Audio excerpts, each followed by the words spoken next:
a severed head on a lance. That is how this story ends. Not with a crown or the salvation of a crumbling civilization clinging to its last breath at the edge of Europe, but it all ended just with a 20-year-old head mounted on a pole for an entire army to see.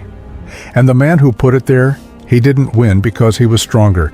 He won because someone made a promise to him, and the promise was not fulfilled. This is the Battle of Varna on November 10th, 1444. The day a crusade died and took Europe Christians' last real chance with it. To understand what happened at Varna, you have to understand the terror that preceded it. In 1444, the Ottoman Empire was not a distant threat. It was a hand around the throat of southeastern Europe, squeezing slowly, methodically, with the patience of an empire that had been doing this for 100 years. Constantinople, the ancient jewel of Christendom, was already surrounded, not besieged yet, but encircled, dying by degrees. Its emperor sent desperate letters to every crowned head in Europe, but unfortunately, most of them went unanswered. The Balkans were bleeding while Serbia and Bulgaria are already gone, and Greece is barely breathing. The last real wall standing between Ottoman expansion and the heart of Europe was Hungary.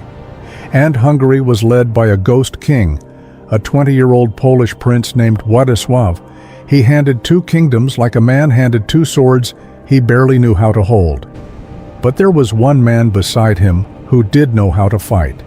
His name was János Hunyadi. If Władysław was the crown, Hunyadi was the iron underneath it. A warlord carved from decades of border warfare, a man the Ottomans had actually learned to fear. He had bled for Hungary. He had won against odds that should have killed him. And when the Pope called for a crusade, a final desperate push to break Ottoman momentum, it was Hunyadi who made it credible. The crusade was assembled, moved, and early on, it worked.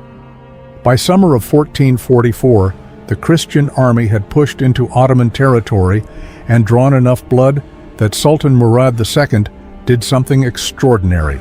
He offered peace. If you want to hear more stories like this, battles where strategy defeated strength, where the impossible became real, where one decision changed the course of nations, then subscribe to this channel and hit that notification bell so you don't miss the next chapter of history. The Peace of Szeged, a 10-year truce, real terms with real concessions to restore Serbia and to secure the Hungarian borders. Władysław signed it, and then someone whispered in his ears. His name was Cardinal Giuliano Cesarini, the Pope's man. He's the Crusade's spiritual architect, a true believer, and the most dangerous kind, the kind who had convinced himself that God's ends justify any means. Cesarini had a theory. He argued about oaths made to infidels were not sacred. They carried no moral weight. God would not hold a Christian king accountable for breaking a promise made to a Muslim sultan. The treaty was ink on paper, nothing more. And across the Bosphorus, Venice's fleet was already waiting.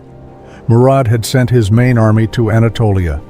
The road to the Ottoman heartland had never been more open. "Strike now," Cesarini said.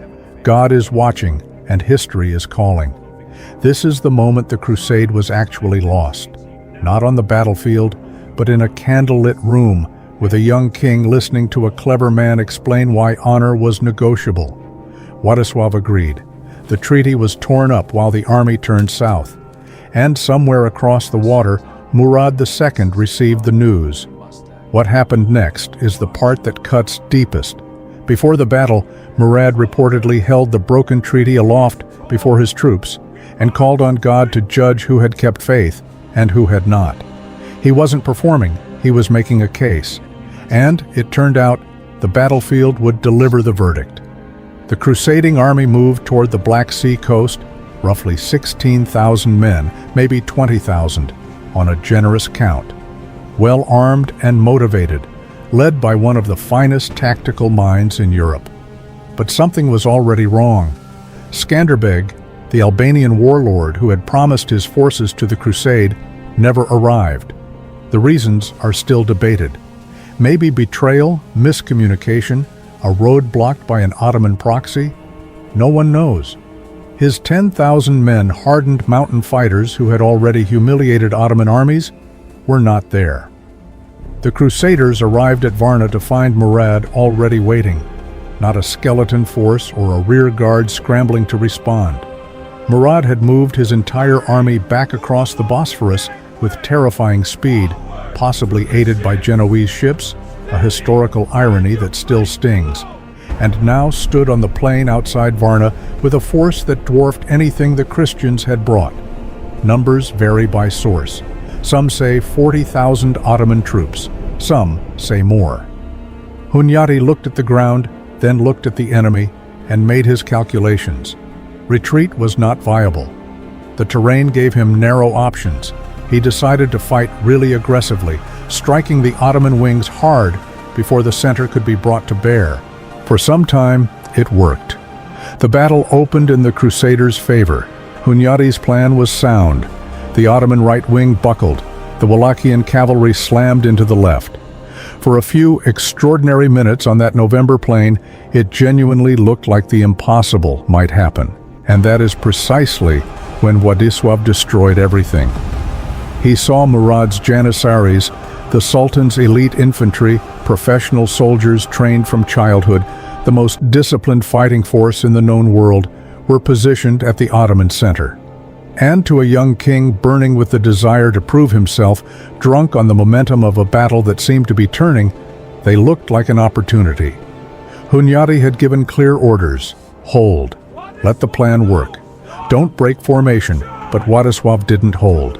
He gathered his personal cavalry, perhaps 500 knights, and he charged, straight into the Janissary corps, with no coordination, no signal, and no plan. What happened next took minutes. The Janissaries did not break. They parted slightly, some accounts suggest deliberately, like a trap closing, and then they swallowed the charge whole. Horses cut down, knights pulled from their saddles, and somewhere in that violent press of bodies, Władysław's horse was killed beneath him. He fell, and the Janissaries closed over him. When it was done, an Ottoman soldier lifted a head, and the Sultan confirmed it. Murad had it mounted on a lance and raised above the battlefield. The crusading army, which had been winning, saw it, and it simply stopped. Not a retreat or a dissolution. Men literally turned and ran in every direction. Hunyadi, the one man who might have salvaged something, was nearly captured fleeing through the chaos. Cardinal Cesarini, the man who had torn up the treaty, who had promised God's favor, the Pope who had set all of this in motion, was caught and killed in the rout. He never get to see another sunrise. The Battle of Varna did not just end a crusade, it ended a possibility. 9 years later, in 1453, Mehmed II completed what Murad had made inevitable. Constantinople fell, and the last Roman emperor died fighting in the streets. A civilization that had endured for 1,000 years was extinguished in a single day. Many roads led to that moment, but one of them ran directly through a broken treaty on the Black Sea coast. Here is what makes Varna so unbearable to study. The Crusaders were not outmatched on talent. Hunyadi was the superior tactician. The Christian cavalry was arguably the finest heavy horse in Europe.